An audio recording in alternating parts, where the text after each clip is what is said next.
ہمارے لیے کوئی دشمن خطرہ نہیں ہے میرے بھائیوں.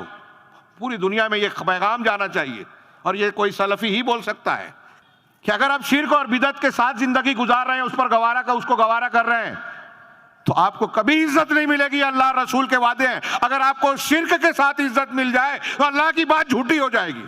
اور میں آج کل یہ بولتا ہوں کہ کچھ لوگ نوجوان یا نئے لوگ جو سیاست میں حالات حاضرہ میں بہت توجہ دیتے ہیں، فقہ الواقع کی بات کرتے ہیں، وہ کہتے ہیں مولوی لوگ یہ توحید سنت دین اس کی بات کرتے ہیں. مسلمان کی حالت کیا ہے تو ٹھیک ہے، مسلمان کی حالت اب دین توحید سے نہیں، کس سے سدھاریں گے آپ؟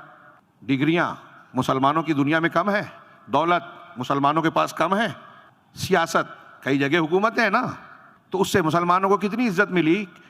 تو ذلت اور خواری سے دور ہونا ہے تو صحابہ کا طریقہ جس میں توحید ہے، توحید سے ساری عزتوں کے وعدے ہیں اللہ کے، جس میں اتباع سنت ہے، سنت اور توحید کو اختیار اگر ہم نے کیا تو دنیا اور آخرت کے سارے وعدے ہیں، اور اس کو چھوڑا دوسرا راستہ اختیار کیا تو دنیا اور آخرت کے ہر قسم کے عذاب کے لیے منتظر رہنا چاہیے.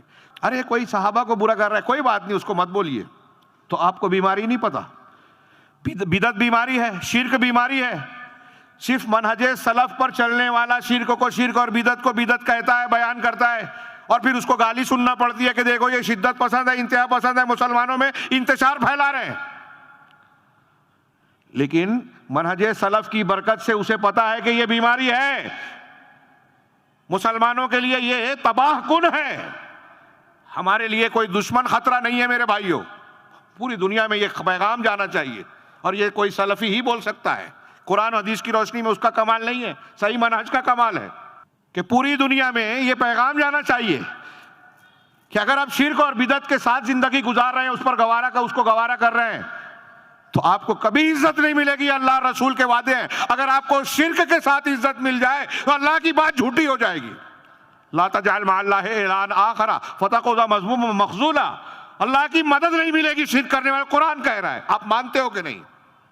تو میں عرض کر رہا تھا کہ یہ سلفی ہی کہہ سکتا ہے کہ شرک مسلمانوں کے لیے سب سے زیادہ کوئی دشمن خطرہ نہیں ہے.